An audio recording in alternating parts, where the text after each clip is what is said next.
Trump যেভাবে আমেরিকাকে বিচ্ছিন্ন করে ফেলছে। 2003 সালে 1 মে সন্ধ্যার দিকে যুক্তরাষ্ট্রের তৎকালীন president George W Bush USS Abraham Lincoln যুদ্ধ জাহাজে ডেকে দাঁড়িয়ে ঘোষণা দিলেন ইরাকে বড় ধরনের যুদ্ধ পর্ব শেষ হয়েছে। তার মাথার ঠিক উপরে ঝুলেছিল বিশাল ব্যানার, সেখানে লেখা ছিল মিশন অ্যাকমপ্লিশড। জাহাজটি ইরাকের ধারের কাছেও কোথাও ছিল না, সেটি প্রায় 12,500 কিলোমিটার দূরে ক্যালিফোর্নিয়ায় স্যান ডিয়েগো শহরের সমুদ্র পাহাড়ে নিরাপদে অবস্থান করছিল।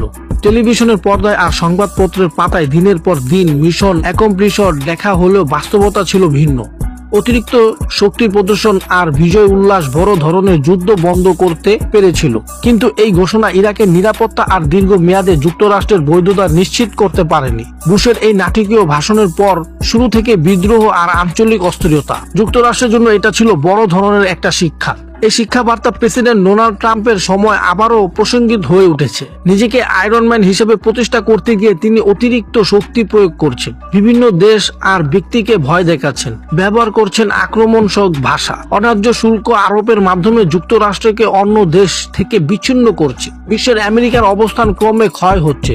শক্তি যখন রুক্ষ এবং অসংগত ভাবে ব্যবহার করা হয় তখন তা প্রতিপক্ষকে বশ মানায় না, বরং মৃতদের দূরে ঠেলে দেয়। প্রতিনিধিদের শেখায় কিভাবে যুক্তরাষ্ট্রকে পাশ কাটাতে হয়। শক্তির সঙ্গে সংযম আর উচ্চ আকাঙ্ক্ষার সঙ্গে শৃঙ্খলা এই মিশ্রণ হয়ে উঠেছিল আমেরিকার নেতৃত্বের বৈশিষ্ট্য।